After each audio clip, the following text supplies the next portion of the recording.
ఇక తానెప్పుడూ తెలంగాణకు వ్యతిరేకం కాదన్నారు ఏపీ సీఎం చంద్రబాబు. అశాస్త్రీయంగా విభజన చేసిన వారిపైనే తన ఆవేదన అని స్పష్టం చేశారాయన. విభజన బాధలు గుర్తు చేసుకోకపోతే కసి రాదని వ్యాఖ్యానించారాయన.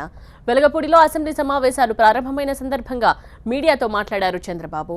ప్రతిభ ఆధారంగానే లోకేష్కు ఎమ్మెల్సీ సీట్ ఇచ్చామన్నారు. లోకేష్కు ఆల్ ది బెస్ట్ చెప్పారు చంద్రబాబు.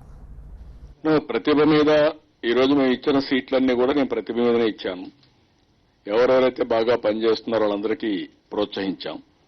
ఆ ప్రోత్సాహంలోనే లోకేష్ గారిని, అర్జునుడిని అయితే ఇంకొక జిల్లా పార్టీ ప్రెసిడెంట్గా ఇచ్చాం. కొంతమందిని నేను అకామిడేట్ చేయలేకపోయి కొత్తగా కొంతమంది పార్టీలో చేరినప్పుడు కూడా పార్టీ బలోపేతం కోసం సహకరించిన వాళ్ళకు కూడా ఇచ్చాం. ఎక్కడికక్కడ ఫ్యూచరిస్టిక్, పార్టీకి లాయల్టీ, సమర్థత. రెండోది నేను ఒక మాట చెప్పాను కాబట్టి అందరినీ క్యారీ చేస్తూ సమర్థతతో ముందుకు పోతున్నాం. I wish you all the best. Definite గా వస్తుంది, దానికోసం పట్టుబడుతున్నాం. అందుకే కూడా చెప్పాం, వీఆర్ వర్కింగ్ ఆన్ దట్. ఉంటాయి కదమ్మా, ఇప్పుడు కొత్త ఉంది, చాలా సార్లు ఇచ్చారు కదా. ఇప్పుడు ఒకసారి 26 కేసులు వేశారు కదా నా మీద. 1-2 వేసింది, వీళ్ళు వేస్తూనే ఉన్నారు. కొట్టేసిన కేసులు కూడా మళ్ళా వేస్తా ఉంటారు. ఇప్పుడు కొత్తగా వేసింది ఏం లేదు కదా. ఇంత మునుపు కూడా ఒకసారి అయితే ఎక్సైజ్ లో నా మీద కేసు ఇస్తే ఒక 10-12 ఏళ్లు మళ్ళీ అపోజిషన్కి వచ్చినాక 2012 తేలింది. వాళ్ళ ఇష్టం, ఇదే పని కదా.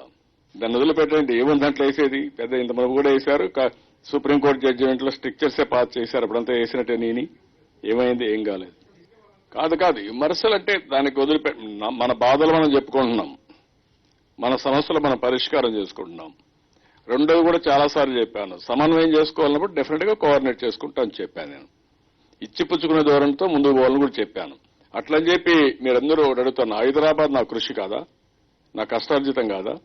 నేను దాని మీద నెగిటివ్ ఎప్పుడు హైదరాబాద్ గురించి కానీ తెలంగాణ గురించి కానీ ఎప్పుడు నెగిటివ్ మాట్లాడానా? మరి నేను ఐఎమ్ వెరీ క్లియర్, వాళ్ళు మన వాళ్లే, వాళ్ల మీద నాకు బాధ లేదు. కానీ జరిగిన అన్యాయం చేసిన వ్యక్తులపైన ఎప్పటికీ జీవితాంతం ఉంటుంది. మర్చిపోతే మనకు కసి రాదు.